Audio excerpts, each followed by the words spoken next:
TVN 24 news নেটওয়ার্কের নিয়মিত আয়োজন টিভিএন অ্যানালিসিস অনুষ্ঠান থেকে আপনাদের সবাইকে স্বাগত জানাচ্ছি। আমি রানা আহমেদ। সুপ্রিয় দর্শক, আপনারা এই মুহূর্তে যারা ঘরে টেলিভিশন সেটের সামনে বসে অনুষ্ঠানটি দেখছেন কিংবা আরেকটু পরে টেলিভিশন সেটের সামনে বসে আপনাদের এই প্রিয় অনুষ্ঠানটি উপভোগ করবেন, কিংবা এই মুহূর্তে যারা ফেসবুক লাইভে ঢুকেছেন অথবা আরেকটু পরে ফেসবুক লাইভে ঢুকবেন, কিংবা আরও পরে সময় সুযোগ মতো যারা ইউটিউবে অনুষ্ঠানটি দেখবেন, তাদেরকেও আগাম স্বাগত জানিয়ে রাখি। সুপ্রিয় দর্শক, আজকে আমরা এই অনুষ্ঠানে ইমিগ্রেশন নিয়ে কথা বলবো। খুব গুরুত্বপূর্ণ একটি বিষয় আমরা কথা বলতে চাই, সেটি পারিবারিক সহিংসতা এবং অর্ডার অফ প্রোটেকশন, যা সুরক্ষা আদেশের অপব্যবহার বর্তমান সময়ে একটি অত্যন্ত স্পর্শকাতর এবং জটিল বিষয় হিসেবে পরিগণিত হয়েছে। আজকে এই বিষয়টি নিয়ে আমরা কথা বলতে চাই, কারণ এই বিষয়টি অত্যন্ত গুরুত্বপূর্ণ আমাদের সমাজ ব্যবস্থায় বা আমাদের পারিবারিক জীবনে। এটি আমরা হরহামেশাই দেখছি বা ঘটছে, কিন্তু আমরা হয়তো কেউ বলতে পারি, কেউ বলতে পারি না। আবার যারা বলতে পারি তারাও নানান রকম অসুবিধার সম্মুখীন আমরা হই বা বিপদের সম্মুখীন হই। আজকে সেই বিষয়গুলো নিয়ে আমরা কথা বলতে চাই। সুরক্ষা নাকি কৌশল, অর্ডার অফ প্রোটেকশনের অজানা দিক যা আছে সেটা বিস্তারিতভাবে আলোচনা করতে চাই। সুপ্রিয় দর্শক, এই বিষয়ের উপর আপনাদের যদি কোনো প্রশ্ন থেকে থাকে, সেই প্রশ্নগুলো করবার জন্য আমাদের টেলিভিশন স্ক্রিনের উপরে যে টেলিফোন নম্বরটি ভেসে উঠেছে, তারপরেও আমি বলে দিচ্ছি 6463079828, এই নম্বরে ফোন করতে পারেন, কিংবা যাদের ফোন করতে খুবই অসুবিধা হয় তারা আমাদের ফেসবুকেও প্রশ্ন রাখতে পারেন। আমরা সবগুলো প্রশ্নের উত্তর দেওয়ার চেষ্টা করব। এবং ইত্যকার এই সমস্ত বিষয়ে কথা বলবার জন্য আমাদের স্টুডিওতে উপস্থিত হয়েছেন আমাদের সকলের প্রিয়জন, প্রিয় মানুষ, প্রিয় attorney, juris doctor, attorney at law, Mir M Mizanur Rahman. জনাব মীর এম মিজানুর রহমান, আপনাকে স্বাগত। ধন্যবাদ। আপনাকেও অসংখ্য ধন্যবাদ যে আপনারা সারাদিনের কর্মক্লান্তি উপেক্ষা করে আমাদের স্টুডিওতে উপস্থিত হয়েছেন। এবং খুব গুরুত্বপূর্ণ একটি বিষয় আজকে আমরা কথা বলবো। বিশেষ করে 4টি প্রশ্ন তো আপনাকে আমি করব, যেটি আমার কাছে মনে হয়েছে যে আজকের আলোচনার এই দিকে বা বিষয়বস্তুর ক্ষেত্রে অত্যন্ত গুরুত্বপূর্ণ। সেটি মৌলিক ধারণাগত দিক থেকে হতে পারে, মানদণ্ডের দিক থেকে হতে পারে, সত্য বনাম কৌশল যেটা আমরা বলছি সেটির দিক থেকে হতে পারে, এবং আদেশ লঙ্ঘন করলে কি হতে পারে, তার কনসিকুয়েন্সেস কি, সেই বিষয়টি নিয়ে আপনার কাছে প্রশ্ন থাকবে। তো প্রথমেই যে প্রশ্নটি আপনার কাছে করতে চাই সেটি হচ্ছে যে এই যে পারিবারিক সহিংসতা আইনের অধীনে অর্ডার অফ প্রোটেকশনটা বলতে আসলে আমরা কি বুঝি, এটি একজন ভুক্তভোগীকে কিভাবে সুরক্ষা দেয়? অ্যাটর্নি মীর মিজানুর রহমান।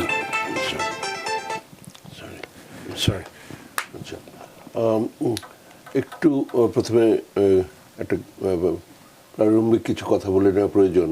সেটা হচ্ছে যে আমার নাম শুনলেন, আমি এখানে এই দেশে জুরিস ডক্টর ডিগ্রি করে 27 বছর ধরে এখানে লয়ার, এবং আমি এই জীবনে মানে এই 27 বছরে 50টি শহরে ফিজিক্যালি গিয়ে কেস করেছি।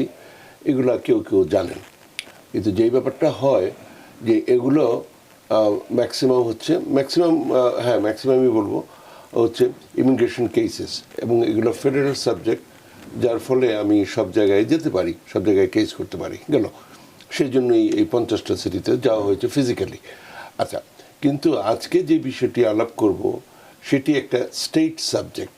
হ্যাঁ, এটা ফেডারেল ব্যাপার নয়, এবং সেই জন্য এটা খুব ক্লিয়ার করা উচিত যে আমি নিউ ইয়র্ক এবং নিউ জার্সির লয়ার, স্টেট এই যেগুলো, সুতরাং এই ব্যাপারগুলো এখানে সীমাবদ্ধ থাকবে আর কি। বিশেষ করে নিউ ইয়র্কের অনেকেই দেখেন এই ব্যাপারটা, আমি নিউ ইয়র্ক এবং নিউ জার্সির এই ব্যাপারে কথা বলতে পারি, অন্য স্টেটের ব্যাপারে কথা বলতে পারি না এই সাবজেক্টে গেল। তো যাই হোক, তো এখন নিউ ইয়র্কের ব্যাপারে একটা কথা জানা উচিত, সেটা হচ্ছে এখানে ফ্যামিলি কোর্ট নামে কোর্ট আছে, যতগুলো কাউন্টিতে আছে, প্রতিটা কাউন্টিতেই এরকম আছে। নিউ ইয়র্কে এরকম আছে, এবং নিউ ইয়র্কের প্রতিটা বড়তেই এরকম আছে, ব্রুকলিনে আছে, কুইন্সে আছে, বিভিন্ন জায়গায় আছে, ব্রঙ্কসে আছে। তো ফ্যামিলি কোর্ট আছে। একটা কথা জেনে অনেকেই জানেন, অনেকেই হয়তো জানেন না, যেমন কেউ যদি ডিভোর্স করতে চায়, ম্যাট্রিমোনিয়াল কেস ডিভোর্স করতে চায়, তাহলে সেটা ফ্যামিলি কোর্টে হয় না, এটা সুপ্রিম কোর্টে যেতে হয়। এবং সুপ্রিম কোর্টটাও একটা মজার ব্যাপার, এটা হাইয়েস্ট কোর্ট না নিউ ইয়র্কের, এটা জেনারেল জুরিসডিকশনের প্রথম ধাপ গেল। তো যাই হোক, কিন্তু এছাড়া অন্যান্য যে সমস্ত ব্যাপার আছে, যেমন domestic violence, child custody, child support, visitation, হ্যাঁ, মেনটেনেন্স, এই জাতীয় যেই বিষয়গুলো আছে পারিবারিক, এগুলো ফ্যামিলি কোর্টের জুরিসডিকশনে আছে। সেগুলো সুপ্রিম কোর্টও করা যায়, কিন্তু মানে ওই পার্ট অফ দ্য ডিভোর্স, কিন্তু এই বিষয়গুলো ফ্যামিলি কোর্টে করা যায়। তো যাই হোক, তো এই ব্যাপারটা যেটা আপনি জানতে চাইলেন, এখন শুরু করি। যেটা ব্যাপারটা কি, সেটা হচ্ছে যে আপনি বিপদের সম্মুখীন, এবং সেটা family member or significant others, এটা নতুন এই স্কোপের মধ্যে আসছে, এবং সেখানে আমার বক্তব্য আছে। তো এরকম যদি হয়, তাদের দ্বারা আপনি অত্যাচারিত হচ্ছেন বা ইমিনেন্ট ডেঞ্জার আছে, আপনি ফ্যামিলি কোর্টের প্রোটেকশন নিতে পারেন। কিন্তু এই সেম জিনিসটা আপনি দুইভাবে নিতে পারেন। একটা হচ্ছে আপনি 911 কল করে পুলিশ আসলো, পুলিশ যে অ্যাবিউজ করছেন তাকে নিয়ে গেল, সেখানে কোর্টে গিয়ে তাকে আপনার পক্ষে তার বিপক্ষে, হ্যাঁ, অর্ডার অফ প্রোটেকশন দিয়ে দিল। এটা একটা কমন একটা ব্যাপার। কিন্তু ধরেন আপনি ওটা চাচ্ছেন না, হ্যাঁ, আপনি আপনার কাছাকাছি যেই ফ্যামিলি কোর্ট আছে, আপনি সাথে সাথে যেতে পারেন, পরের দিন সকালে যেতে পারেন, হ্যাঁ, যত সকালে যান তত ভালো, বিকজ ওখানেই আপনি কাজটা শেষ করে একদিনেই অর্ডার অফ প্রোটেকশন নিয়ে আসতে পারেন। সেটা হচ্ছে যে ওখানে গিয়ে আপনার মানে লয়ার থাকুক বা নাই থাকুক, আপনি ওখানে গিয়ে বললে ওরা আপনার পক্ষে একটা পিটিশন তৈরি করে দেবে। এটা আর্টিকেল 8 প্রসিডিংস, ডোমেস্টিক ভায়োলেন্সের, এবং সেখানে এটা করে ওখানেই আপনি বসে থাকবেন। একজন জাজ আপনাকে খুব দ্রুত দেখা দিবেন। আপনি একজন ওই কোর্টে ওখানে ওই দিনই, হ্যাঁ, এবং যত বেশ দ্রুত এটা ঘটে। আপনি একাই গিয়ে ওই যে যিনি অ্যাবিউজার, যে আদার পার্টি, ওনাকে লাগবে না। আপনি নিজেই গিয়ে আপনার সিচুয়েশনটা ব্যাখ্যা করলে মোটামুটি প্রায় সব কেসেই আপনাকে তাৎক্ষণিক একটা প্রোটেকশন অর্ডার দিয়ে দেবে। কিন্তু সেটা হচ্ছে টেম্পোরারি প্রোটেকশন অর্ডার, হ্যাঁ, টেম্পোরারি অর্ডার অফ প্রোটেকশন। এবং দিয়ে তারপরে যেটা করবে, আপনি কাউকে দিয়ে, যিনি একজন অ্যাডাল্ট, তাকে দিয়ে ওই অ্যাবিউজারকে আপনার এটা পার্সোনালি সার্ভ করতে হবে। আপনার যদি এমন কেউ না থাকে, তাহলে তারা শেরিফের মাধ্যমে, হ্যাঁ, পুলিশের মাধ্যমে তারা তাকে দেওয়ার ব্যবস্থা করবে। ওইটা যখন তার হাতে পৌঁছাবে তখন থেকে এটা ইফেক্টিভ হয়, তার আগ পর্যন্ত না। কিন্তু নর্মালি ওই সময় একটা নেক্সট একটা অ্যাপিয়ারেন্স ডেট দিয়ে দেওয়া হয়, সেখানে ওনাকে হাজির থাকতে বলা হয়, অর্ডার দেওয়া হয় সামন্স দিয়ে, আপনিও থাকবেন। তারপরে ওইখানে আপনি আপনার অবস্থাটা ব্যাখ্যা করবেন, উনিও অবস্থানটা ব্যাখ্যা করবে, এবং এটা একদিনে হয়তো হবে না, আরও হিয়ারিং হবে, হ্যাঁ, ফ্যাক্ট ফাইন্ডিংস হবে, তারপরে গিয়ে পার্মানেন্ট অর্ডার অফ প্রোটেকশন হতে পারে। কিন্তু টেম্পোরারি অর্ডার অফ প্রোটেকশনটা যতদিন পর্যন্ত কেসটা চলবে, এটা সাধারণত এটা এক্সটেন্ড করে আনটিল দ্য পার্মানেন্ট থাকে। এবং সেখানে গিয়ে যদি আপনি জিতে যান, তার তো হলেই সে 2 বছর দিতে পারে, পার্মানেন্ট দিতে পারে, 3 মাসও দিতে পারে। গত সপ্তাহে আমি এটা পেলাম 3 মাস দেওয়া হলো। তো যাই হোক, তো এরকম হতে পারে, হ্যাঁ। কিন্তু যতদিন পর্যন্ত আপনার কেসটা, যেমন আপনার ইন্টারপ্রেটার দরকার, ইন্টারপ্রেটার আনেনি, ফলে আরেক দিন আসেন, কিন্তু ওই অর্ডার অফ প্রোটেকশনটা চলতে থাকবে। এবং ওইটা যেটা আপনি আবারও যে মেইন প্রশ্নটা, ওটা কি, সেটা হচ্ছে যিনি আপনাকে ক্ষতিগ্রস্ত করার চেষ্টা করছেন বা করেছেন বা করতে পারেন ইমিডিয়েটলি, ওনাকে অর্ডার দেওয়া হয় যে উনি আপনার কাছে ঘেঁষতে পারবে না, এবং সেটাও বেশ অনেক দূর পর্যন্ত ঘেঁষতে পারবে না। শুধুমাত্র সেটা ফিজিক্যালি না, শুধুমাত্র সেটা বাসায় না, আপনার কাজে বা কোনোখানে আপনার কাছাকাছি আসতে পারবে না, এবং টেলিফোনেও না বা ইনডিরেক্টলিও না। এবং সেইখানে প্রায়ই দেখা যায় যে বাচ্চা থাকলে বাচ্চার কাছেও যেতে পারবে না, হ্যাঁ। তো এইভাবে করে আপনি ডিরেক্টলি বা ইনডিরেক্টলি কোনোভাবে তার বাসা, বাচ্চা কাচ্চা, স্পাউস, মানে এই যে বিষয়গুলো আছে, যিনি করলেন আর কি, যে পিটিশনার, ওনার কাছাকাছি যেতে পারবেন না।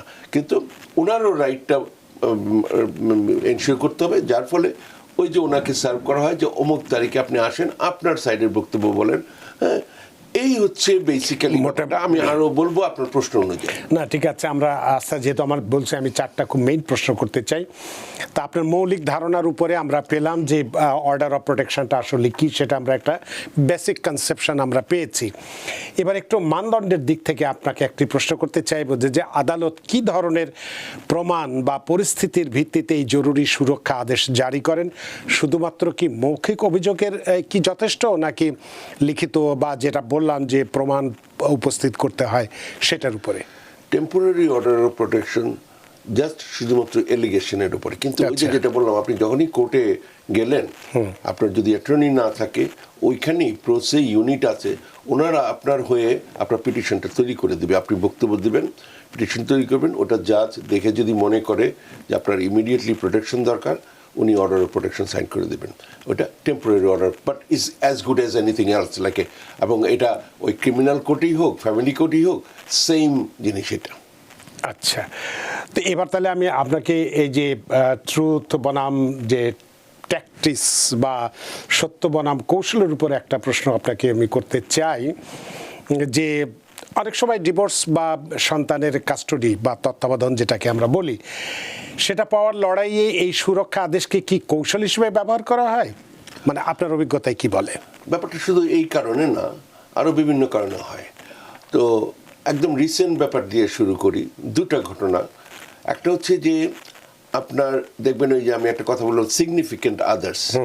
হ্যাঁ, এখন পরিবারের ব্যাপারে আগের মতো শুধুমাত্র স্বামী স্ত্রীর ব্যাপার না, সিগনিফিকেন্ট আদার্স মানে আপনি একসাথে থাকেন, হ্যাঁ, সেখানেও একটা ইস্যু হতে পারে। সিগনিফিকেন্ট আদার্স আপনার বয়ফ্রেন্ড হতে পারে, ফিয়ান্সে হতে পারে, থাকেন, তো তাদের ক্ষেত্রে এটা প্রযোজ্য গেল। আরেকটা জিনিস হচ্ছে আপনি মানে এটা বলতে বাধ্য হচ্ছে আমাকে কোর্টেই, মানে কোর্ট অ্যাটর্নি যেটা বলতেছিলেন যে ধরেন আপনি হাউজিং কোর্টে যাবেন, কারণ আপনার ভাড়াটিয়া উঠতেছে না, হ্যাঁ, তাকে আপনি ইভিক্ট করবেন ইত্যাদি, দীর্ঘ প্রসেস। আপনি বললেন যে সে আমার ওই কি যেন বলে সিগনিফিকেন্ট আদার্স, স্বামী স্ত্রী বলতে পারলেন না, সিগনিফিকেন্ট আদার্স, আমরা একসাথে থাকি, সে আমাকে অত্যাচার করছে। আপনি এইভাবে করে দেখবেন ফ্যামিলি কোর্টে প্রচুর কেস বেড়ে গেছে এইভাবে, যে তারা আমাকে অত্যাচার করছে, এই করছে, সে করছে, আমার দিকে ছুরি নিয়ে দৌড়ে আসছে, মানে বিভিন্ন কিছু ব্যাপার যেটা মানে অ্যাকচুয়ালি দেখা যাচ্ছে না, তারপরও আপনার নামে সেম অর্ডার অফ প্রোটেকশন হলো তার বিরুদ্ধে। তাহলে আপনি ওই ভাড়াটিয়াকে আপনি উচ্ছেদ করে দিলেন বাসা থেকে। মানে এই যে ব্যাপারগুলা, এরকম ঘটনা ঘটছে। হ্যাঁ, আবার ওই যে আপনি যেটা বললেন যে এই ধরনের কোনো যদি ইতিহাস থাকে, এই ধরনের ব্যাকগ্রাউন্ড থাকে, আপনার সে ইভেন ড্রাইভিং লাইসেন্স, এগুলো সাসপেন্ড হয়ে যেতে পারে, আপনার কাজে সমস্যা হবে, কাজে হবে, আপনার অন্যান্য লাইসেন্স থাকলে সেগুলো সাসপেন্ড হয়ে যেতে পারে। তারপরে আপনি বললেন যে আপনি একটা কাস্টাডি ব্যাটেলে আছেন, সেখানে দেখাবে যে আপনি উপযুক্ত প্যারেন্ট না। এটা ছেলের ক্ষেত্রে, বইয়ের ক্ষেত্রে, দুই ক্ষেত্রেই হতে পারে, মানে সেই জন্য আমি স্পাউস শব্দটা ব্যবহার করলাম। তো এই যে বিষয়গুলো, সেগুলো তো আছেই, কিন্তু আমাদের কথাটা হচ্ছে ওইভাবে দেখলে তাহলে যেটা হবে যে যে সত্যিই নিডি আছেন, সত্যি সত্যি এরকমের প্রচুর ঘটনা ঘটছে, এবং এটা কিন্তু শুধু স্পাউসের ব্যাপার না, ওই যে বাচ্চার ব্যাপারও হচ্ছে, যারা চাইল্ড সার্ভিসে বিভিন্ন রকমের এরকমের চিলড্রেন সার্ভিসের ব্যাপারে কাজ করেন, তাদের কাছে এমন সমস্ত ঘটনা জানা যায়, হ্যাঁ, এমন সমস্ত ছবি দিয়ে তাদেরকে ট্রেনিংও দেওয়া হয়, বিভিন্ন কিছু আছে, ভয়ঙ্কর অবস্থা। অনেক অত্যাচারী মানুষ আছেন, পুরুষ হতে পারে, মহিলা হতে পারে, বাবা হতে পারে, মা হতে পারে, তারপরে স্পাউস হিসাবে। ফলে যদি ওই সময় ওই টেম্পোরারি অর্ডার অফ প্রোটেকশনটা না দেওয়া হয়, তাহলে যদি আরও বড় একটা বিপদ হয়ে যায়, তখন সেটা মানে এটার কি জবাব দেবেন আপনি?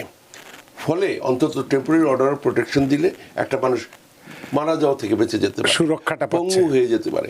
কিন্তু হ্যাঁ, এটাকে যদি কেউ অ্যাবিউজ করে, সেটার বিরুদ্ধেও ব্যবস্থা আছে। এমনকি আমরা যেই দেশ থেকে আসছি, বাংলাদেশেও মানে আগেও ছিল, এখনও বলা হচ্ছে যদি এরকম পাওয়া যায় যে মিথ্যা অভিযোগ করা হয়েছে, তার জেল জরিমানা হতে পারে, এগুলো এখানেও হতে পারে। হ্যাঁ, কিন্তু কথা হচ্ছে হ্যাঁ, আইনকে কি অ্যাবিউজ করা হচ্ছে না? দ্য আনসার ইজ ইয়েস, করা হচ্ছে। তিনটার উত্তর আপনার কাছ থেকে আমি পেয়েছি। আমি শেষ প্রশ্নটা যেটা করতে শেষ বলতে আমার গুরুত্বপূর্ণ যে মনে হয়েছে, তারপর তো আরও অনেক প্রশ্ন আছেই, সেটা হচ্ছে যে আদেশ লঙ্ঘনের উপরে আপনাকে একটি প্রশ্ন করতে চাই যে যদি বিবাদী বা রেসপন্ডেন্ট, আপনাদের আইনের ভাষায় যেটাকে বলে, রেসপন্ডেন্ট যদি অনিচ্ছাকৃতভাবে সুরক্ষা আদেশ লঙ্ঘন করেন কখনো, বা যদি হরহামেশাই করার চেষ্টা করেন, তবে তার আইনি পরিণতি কতটা ভয়াবহ হতে পারে? That person will be arrested. আচ্ছা, আর আর কি কি হতে পারে? That's it. মানে তারপরে তো তার বিচার আচার হবে। ওই যে বললেন আপনি আরেকটু ব্যাখ্যা করে বলেন। অনিচ্ছাকৃত, হ্যাঁ, that should be enough. You'll be arrested. আর কি জানতে চান? মানে আমি just বলতে চাচ্ছি, প্রথমে তাকে ধরলো, আপনার মান ইজ্জত গেল, সব গেছে, দুনিয়ার সবাই জানেন আপনি অ্যারেস্টেড। পুলিশ, উকিল এগুলো নিয়ে যারা ডিল করে আপনি জানেন তো, মানে একটা শরমের ব্যাপার। কেউ জানাতে চায় না, গোপনে টোপনে যায়। আমাদের অফিসে তো মানে পারলে কেউ যায় নাকি?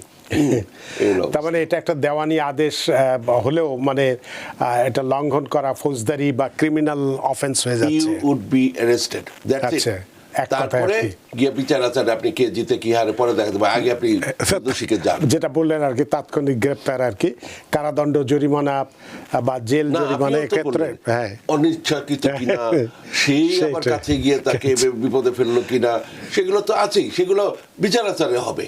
হ্যাঁ, তো অনেকে বলেন আগে বিচার আচার হোক, ফোন আসার আগে আগে পিটানি দিয়ে নাও, মানে এই হলো অবস্থা আর কি। সরি, মানে এটা হয় অবশ্য, বিশেষ করে থানাতে থানা আমাদের কি হয়, যে কারণে একটু পরেই তো ফোন আসবে। সবারই কেউ মন্ত্রী মিনিস্টার আত্মীয় স্বজন আছে। অনেক ধন্যবাদ আপনার সুন্দর। আমার চারটা যে মৌলিক প্রশ্ন ছিল সেগুলো আমি করেছি, আপনাকে আরও অনেক প্রশ্ন করব, যেটা হয়তো মিথ্যে অভিযোগের প্রভাবটা কি হতে পারে, অস্থায়ী বনাম স্থায়ী আদেশের পরিণতি কি হতে পারে, এখনই আমি একটু প্রমাণ না যে আপনার তার আগে যেটা আছে, সেটা আছে, কিন্তু আমরা দর্শক অনেকক্ষণ ধরে অপেক্ষা করছি, আমাদের ফোনগুলো নিয়ে নেই। সুপ্রিয় দর্শক, কে আছেন টেলিফোনে? দয়া করে নাম পরিচয় দিয়ে আপনার প্রশ্নটি করুন। জি, আসসালামু আলাইকুম। জি, ভালো আছেন? জি, আমার অ্যাটর্নিকে আমার সালাম। ওয়ালাইকুম আমার আসসালাম। কোয়েশ্চেন হলো কি, I-94 নিয়ে তো ওইটা এক্সটেন্ড করতে কি কি করতে হবে, ওইটার ব্যাপারে যদি বলেন, বা ওইটার ফিস কিরকম, বা কি কি ডকুমেন্ট প্রোভাইড করতে হয়। এখন 6 মান্থের আছে ভিজিট বিচারকে I-94 দিছে, তো ওইটা আমি এক্সটেন্ড করতে চাচ্ছিলাম, এবং ওইটা আমি হাইয়েস্ট কতবার করতে পারবো? এটাই ছিল কোয়েশ্চন। আপনি একটু লাইনে থাকবেন, যদি আমাদের ফার্দার কোনো প্রশ্ন থাকে। অ্যাটর্নি ঠিক আছে। মিলমেছেন লাগবে না? আচ্ছা, ঠিক আছে। ব্যাপারটা হচ্ছে যে উনি I-94 এক্সটেন্ড করা ওইভাবে তো ব্যাপারটা না, বাট উনি যেটা বলতে যাচ্ছে সে উনি বেড়াতে আসছেন, ওনাকে I-94 মানে অ্যাডমিট করা হয়েছে, যে ওখানে আসার পরে ঠিক হয় বর্ডারে আসলে যে আপনি অ্যাকচুয়ালি কতদিন থাকতে পারবেন এখানে। কারণ আপনার 5 বছর মাল্টিপল ভিসা আছে, কিন্তু তারপরও ওইটা ব্যাপার না। ওখানে আপনাকে ধরেন 6 মাস দিল, অনেকে 2 মাস দেয়, অনেকে 28 দিন দেয়, এরকম বিভিন্ন কিছু আছে। হ্যাঁ, যে কি জন্য আসছে, বিয়ে খেতে আসছে, এরকম হচ্ছে, গ্র্যাজুয়েশনে আসছে, মানে অবস্থা ভিত্তিতে ব্যবস্থা গেল। তো যাই হোক, তো তখন আপনি যদি আরও কিছুদিন থাকতে চান, ওইটা হচ্ছে I-539 change of status or extension of স্ট্যাটাসের জন্য এই অ্যাপ্লিকেশনটা। তো আপনি এক্সটেনশন অফ স্ট্যাটাসের জন্য অ্যাপ্লাই করবেন। হ্যাঁ, ওটা করবেন, এটা আপনি অনলাইনেও করতে পারেন। যেটা জানা দরকার সেটা হচ্ছে আপনার যেদিন ওই 6 মাস যেটা আপনি বললেন শেষ হয়ে যাবে, তার আগে অ্যাপ্লিকেশনটা পৌঁছাতে হবে। তাহলেই আপনি আর ইলিগাল মানে আনলফুল হয়ে গেলেন না। আপনার স্ট্যাটাস থাকবে না, কিন্তু যতদিন পর্যন্ত অ্যাডজুডিকেশনটা না হয় ততদিন পর্যন্ত আপনি আনলফুল স্ট্যাটাসে অ্যাক্রু করবেন না। ওই যে এখানে যদি অনেক কিছুদিন আপনি এখানে আনলফুল থাকেন, তাহলে বাইরে গেলে 3 বছর আসতে পারবেন না, 10 বছর আসতে পারবেন না, এই ধরনের একটা ব্যাপার আছে। তো আপনার এটা হবে না, ফলে আপনি ওই 6 মাস শেষ হয়ে যাওয়ার আগে I-539 একটা আছে চেঞ্জ অফ স্ট্যাটাসের জন্য এটা করা হয়, তারপরে এক্সটেনশন অফ স্ট্যাটাসের জন্য এটা করা হয়। আপনি ওই অ্যাপ্লিকেশনটা ওখানে পৌঁছাইতে হবে। আপনি কবে মেইল করলেন সেটা ব্যাপার না, ওখানে পৌঁছাইতে হবে। অনলাইনে করলে তো খুব সুবিধা গেল। এই হচ্ছে প্রথম কথা। তারপরে কথা হচ্ছে যে সেটা করতে হলে আপনার বিশেষ করে আপনার একটা প্লজিবল রিজন থাকতে হবে যে আপনি কেন এক্সটেন্ড করতে চান।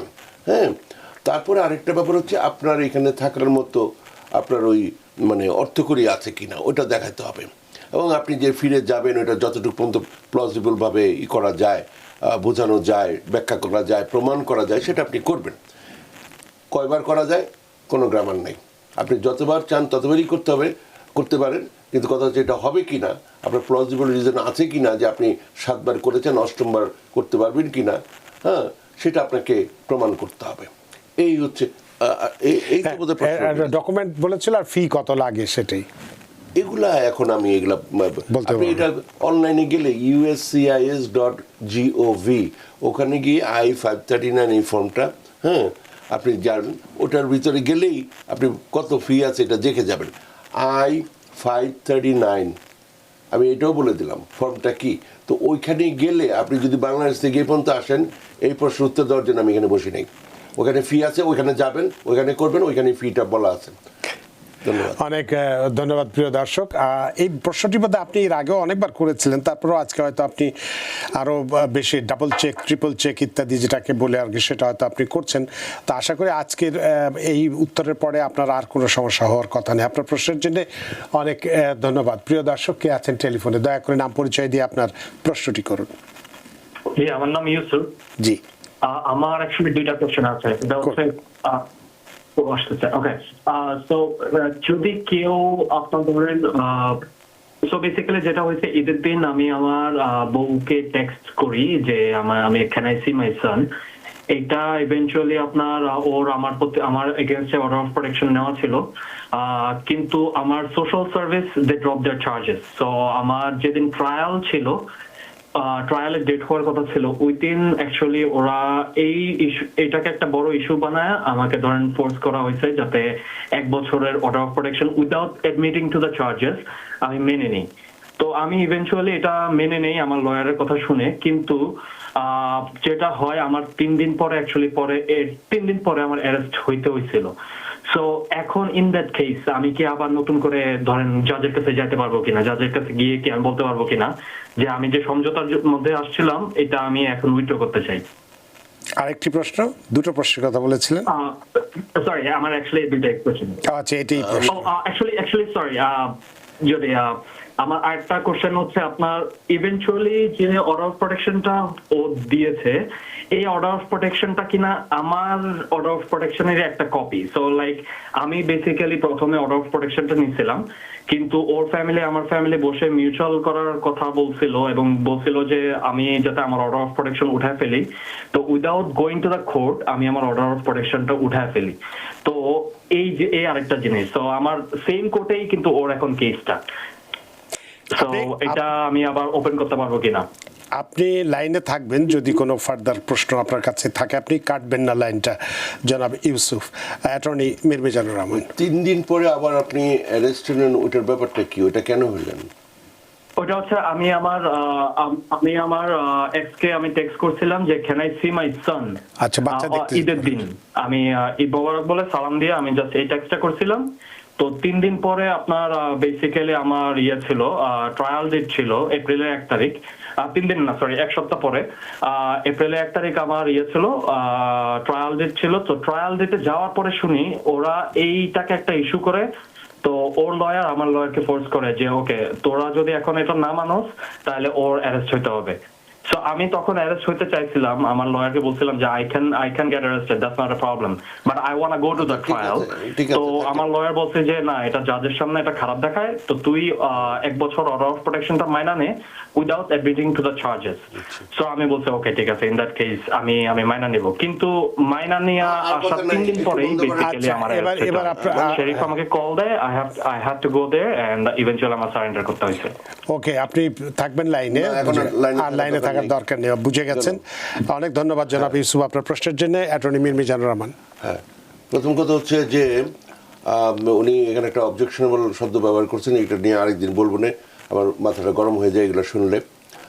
যাই হোক, আজকের টপিকের উপরেই থাকি।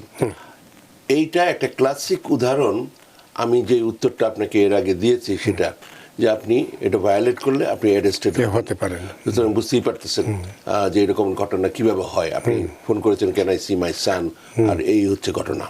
তো সুতরাং আপনি বুঝতেই পারতেছেন যে এটা ভায়োলেট করলে এই হয়। আচ্ছা, প্রথম কথা হচ্ছে যে আপনার লয়ার আছে, ওনাদের সাথে কথা বলেন যে ব্যাপারটা, কারণ এগুলো কমপ্লিকেটেড। আমি এইভাবে আপনাকে স্পেসিফিক উত্তর দিতে পারবো না, বিকজ আমি সব কিছু জানি না। হ্যাঁ, এই হচ্ছে কথাটা। ইভেন অন্য পার্টির যে এলিগেশনগুলো সেগুলো আমি জানি না যে ব্যাপারটা।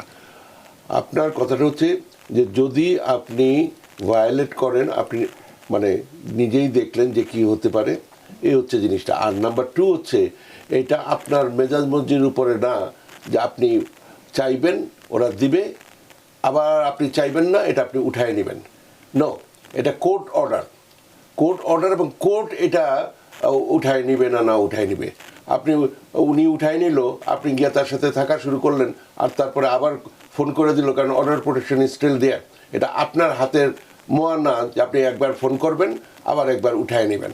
হ্যাঁ, তো সুতরাং এইটা নিয়ে যে অ্যাবিউজ হয় এই জিনিসটা, ফলে এইটা যদি আবার উইথড্র করতে হয় আবার কোর্টের মাধ্যমে যেতে হবে। সুতরাং এগুলা নিয়ে এটা ছেলে খেলা না যে আমরা দুজন মিলে কি মিউচুয়ালি কি বললেন পরিবার, no, the answer is no, এটা এইভাবে হবে না। ধন্যবাদ। তো সেক্ষেত্রে বুঝলাম যে বলুন। এক্ষেত্রে অর্ডার অফ প্রোটেকশনের কারণে হয়তো করেছে, কিন্তু একজন বাবা তার এই অ্যাফিলিয়েশনটা বা মানবিক দিকটা কি একটা ঈদের দিন, বিশেষ করে ইউসুফ তার মানে আমরা ধরে নিচ্ছি মুসলমান, সেই হিসেবে ঈদের দিন আমাদের সবচেয়ে বড় একটা উৎসব আমাদের জীবনের ধর্মীয় দিক থেকে বা সামাজিক দিক থেকে। একটা বাচ্চাকে, তার হয়তো 1 বছরের বাচ্চা হতে পারে বা 6 মাসের বাচ্চা হতে পারে, তাকে দেখার জন্য গিয়েছে, সেটা কি কোনো রকমভাবে ক্ষমার যোগ্য বা এতে দেখা একেবারে আদেশটাই তখন মিশে থাকবে? আপনি আদেশটা মানে আপনি আদেশটাই ওইভাবে করাবেন। আচ্ছা, আপনার তাহলে উকিল মুক্তার আছে কেন? আপনি ওই আদেশ করালেন কেন? ওই তখন ওইটা বললেন না কেন যে এটার এক্সেপশনটা কি? আচ্ছা, তখনই অ্যাকশন নিতে পারতেন, আমি আমার বাচ্চাকে দেখতে পারি করাবেন, বা আপনি যদি চান ওটার মডিফিকেশনের জন্য যাবেন, আপনি এটার উপরে কাজ করতে হবে। আপনি জানেন এটার ভায়োলেট করবেন, অর্ডার আছে, অর্ডার ভায়োলেট করবেন, আপনি অ্যারেস্টেড হবেন, এবং you just saw what happen. তার মানে ওনার জন্য পরামর্শ হচ্ছে ওইটাই যে আপনার তার যে অ্যাটর্নি আছেন, হ্যাঁ, তার অ্যাটর্নি আছেন, number 1, because he is going through this, he should have taught him or she should have taught him ওই যে আপনার ইচ্ছা মতো এগুলো চলবে না, বা আপনার ওই পার্টির ইচ্ছা মতো এগুলো চলবে না আর কি। আচ্ছা, অনেক ধন্যবাদ জনাব ইউসুফ আপনার প্রশ্নের জন্য। আশা করি আপনার প্রশ্নের উত্তর পেয়েছেন। তো আমরা আর কি টেলিফোন আছে কেউ? টেলিফোন বোধহয় কেউ নেই। তাহলে আমরা একটু আবার প্রশ্নে যেতে চাই, যেটা হলো যে একটু মিথ্যে অভিযোগ নিয়ে যদি আমরা প্রশ্ন করি আপনাকে এভাবে, যে যদি প্রমাণিত হয় সব কিছুর পরে, যদি দেখা যাচ্ছে যে প্রমাণ হয় যে সুরক্ষা বা প্রোটেকশন যে আদেশটি দেয়া ছিল বা সেটা মিথ্যে তথ্যের ভিত্তিতে দেওয়া হয়েছে বা নেওয়া হয়েছে, 2 ক্ষেত্রেই হতে পারে, তবে অভিযোগকারীর বিরুদ্ধে আইন কি ব্যবস্থা নিতে পারে? আপনি যে এতদিন ধরে অর্ডার প্রোটেকশনের মধ্যে ছিলেন, আপনার তো একটা ড্যামেজ হয়েছে, এই যে হলো সেটা, হ্যাঁ, যদি হয়ে থাকে আপনি সিভিল কেসে যেতে পারেন। আচ্ছা, তার বিরুদ্ধে যে আপনি করেছেন, আপনি তার বিরুদ্ধে ক্রিমিনাল কেসের জন্য যেতে পারেন, যে আপনার এই বিভিন্ন ধারায় আপনি ক্ষতিগ্রস্ত হয়েছেন, তারা যদি দেখে যে এটা ওই আইনের মধ্যে পড়ে, তখন সেটাও হতে পারে। তো আমি এখানে আমার রিসেন্ট বক্তব্য দিতে চাই। হ্যাঁ, মানুষের আপনারা শুনেছেন বিভিন্ন ধরনের বিভিন্ন গ্লোরিয়াস কাহিনী বলে, কি ব্যাপার, বাবা এই কেসে জিতেছি, ওই কেসে জিতেছি ইত্যাদি। আমি রিসেন্টলি একটা কেসে হেরেছি, খুবই লজ্জার ব্যাপার। ওইটা থেকে কি হয়, আমি কিছু শিখেছি, সেটাই আমি শেয়ার করব। হ্যাঁ, আপনি যেভাবে বললেন আপনাদের প্রিয় অ্যাটর্নি, আজকের পরে তো আর এগুলো বলবেন না, ঠিক আছে, কিন্তু আমি ওইটা দিয়ে আমি মানুষকে কিছু মানে শেয়ার করতে চাই। অন্য একটা ব্যাপারে, হ্যাঁ, মানে স্পাউসকে দেখেছে আরেকজনের সাথে নগ্নভাবে, আইনের ব্যাপার অনেক ভয়ঙ্কর রকমের, ওখানে পেয়েছে ওপেন জায়গায়, পার্কে ইত্যাদি এরকমের, সেখান থেকে গিয়ে অর্ডার প্রোটেকশন নিয়েছে। তা আমি যেটা চ্যালেঞ্জ করলাম, হ্যাঁ, যে এই অর্ডার প্রোটেকশনটা দেওয়াটাই ভুল ছিল, ওইটা আমি রেট্রোঅ্যাক্টিভলি উইথড্র করতে চাইলাম, দিল না। সেটা হচ্ছে যে সে বলতেছে, সে নিজেও বলতেছে এই করছে। তো এখন ওর পরে যে স্পাউস, সে তার কাছে হাতে পায়ে ধরে, বারবার ক্ষমা চায় যে যাও আর হয়েছে, মানে সে এখনও কিন্তু অর্ডার প্রোটেকশন হাতে পায়নি। ওই যে বললাম এটা সার্ভ করতে হয়, সার্ভ করা হয়নি। তারপরে ওই পুলিশের মানে 2 মাস পরে পুলিশ তাকে দিয়েছে, তার এক পর্যন্ত কিন্তু ছিল না। তো সে জানতো না যে তার নামে অর্ডার অফ প্রোটেকশন আছে। সে তাকে ফোন করে, সে তার অফিসে যায়, গিয়ে মাপ টাপ চায় যে যাওয়ার হয়েছে, মানে আমাকে ক্ষমা করে দাও, এগুলা এখন কথা হচ্ছে যে পরে সে অর্ডার অফ প্রোটেকশনে জিতলো যে ওই যে তার কাছে গেছে বলে, এই যে আপনি বলেন মানবিক ব্যাপারে তার পায়ে ধরতেছে, সে ভিডিও দেখলাম, ওই তার অফিসের ভিডিওতে উঠলো। তো এই যে ব্যাপারগুলো কোথায় সে মাপ চাচ্ছে, এখানে সে তো আর তাকে গিয়ে ওখানে অ্যাসল্ট করতেছে না, করতেছে না। তো কিন্তু তারপরও এই যে তাকে বারবার করতেছে, ফোন করতেছে, গিয়ে মানে করছে, এটা হয়ে গেছে অ্যাগ্রাভেটেড হ্যারাসমেন্ট। আচ্ছা, তো ফলে ওই যে, এবং আমি চ্যালেঞ্জ করলাম, এবং এটা সত্য যে অ্যাডাল্টারি ডোমেস্টিক ভায়োলেন্সের কেস না, যদিও ওইটাকেই বলেছে। কিন্তু পরে জাজ যেটা দেখলো যে এই ইসের মধ্যে ওইটা হয় নাই, ঠিক আছে, ভালো কথা, কিন্তু ওই যে সে তাকে ন্যাগিং করলো, ওই যে তার বারবার ফোন করলো, ক্ষমা চাইলো, তার কাছে গেল, যেটা সে চাচ্ছে না সে, হ্যাঁ, মানে ওইভাবে জিনিসটা নিয়ে সে জিতে গেল। আচ্ছা, তার যে স্পাউস যে ওই যে অ্যাডাল্টারি করলো সেটার জন্য না, এবং সেটা অর্ডার অফ প্রোটেকশনের কেসও না, কিন্তু ওই যে তাকে বারবার গিয়ে মাপ চাইলো, হ্যাঁ, ওইটার জন্য এই অবস্থাটা হলো। আচ্ছা, তো এইভাবে করে অনেক কিছু আছে, আমরা হয়তো ভাবি আমরা তার কাছে মাপ চাইলাম, ওই যে দুই পার্টি মিলে টিলে আত্মীয়রা মুরব্বীরা বলে সেটা মাপ টাপ চাইলো, হ্যাঁ, এই যে করলো, উল্টা আরও এটা ওই যে অ্যাগ্রাভেটেড হ্যারাসমেন্টের মধ্যে পড়ে যাবে। ফলে খুবই সাবধান, মানে আপনি যে ওই কোনো মানবিকতা তথ্য, বললেন, হ্যাঁ, এগুলো বন্ধ করেন। আচ্ছা, হ্যাঁ, ঈদের দিন আছে, এই আছে, সে আছে, আপনি যাদের কাছে যান, আমি আমার বাচ্চা দেখতে চাই, সেটি হওয়া উচিত ছিল, যাদের কাছ থেকে নিয়ে যাওয়াটা উচিত ছিল। এই একা একা মানে এতটা অ্যাফিলিয়েশন দেখানো হয়তো তার জন্য ক্ষতিকর, আরও ক্ষতি হয়ে গেছে। তো আমরা আপনাকে অস্থায়ী বনাম স্থায়ী আদেশ নিয়ে একটা প্রশ্ন করবো, তার আগে একজন দর্শক টেলিফোনে আছেন, তার ফোনটি নিয়ে নিই। সুপ্রিয় দর্শক, কে আছেন টেলিফোনে? দয়া করে নাম পরিচয় দিয়ে আপনার প্রশ্নটি করুন। আসসালামু আলাইকুম, আমি আসসালাম। তারেক আহমেদ বলছিলাম জি, অজন পার্ক থেকে। জি বলুন। আমি 2022 সালে এসেছিলাম সেপ্টেম্বরে। আমার কেস এখনো অনলাইনে আসেনি, আমার সোশিয়াল ও ওয়ার্ক পারমিট সব এসে গেছে। তো একটা প্রশ্ন ছিল অ্যাটর্নি সাহেবের কাছে যে আমি কতদিন লাগবে আমার এই কেসটা অনলাইনে আসতে। আর আরেকটা প্রশ্ন, কিছুদিন আগে আপনাদের এই অনুষ্ঠানে বেলায়েত স্যার বলছিলেন যে পেরোলে ট্রাভেল ডকুমেন্টে আবেদন করা যাবে, এটা নিয়ে একটু চিন্তা করো, একটু বলেন যদি কিভাবে আমরা আবেদন করতে পারি। আপনি একটু লাইনে থাকবেন, যদি কোনো প্রশ্ন থাকে। অ্যাটর্নি মীর মিজানুর রহমান। এই অ্যাডভান্স পেরোলের কথাটা প্রথমে বলি। এটার ব্যাপারে বোধ আমি আগে বলেছি না, যাই হোক, এটা একটা ভয়ঙ্কর জিনিস। আপনি অ্যাপ্লাই করবেন এবং পাবেন, আচ্ছা, পয়সা দিয়েছেন এবং তারা পয়সাটা নিল, আবার দিল, খুব সুন্দর কথা, আপনি বাজার টাজার করলেন, দেশে যাবেন, কিন্তু ওই নিচের দিক দিয়ে অনেক কিছু পড়েন নাই। নিচে ফাইন প্রিন্টে কিছু কথাবার্তা লেখা থাকবে। ব্যাপারটা হচ্ছে আপনি অ্যাপ্লাই করতে পারেন, আপনি পেতেও পারেন, কথা হচ্ছে গিয়ে ফিরতে পারবেন কিনা।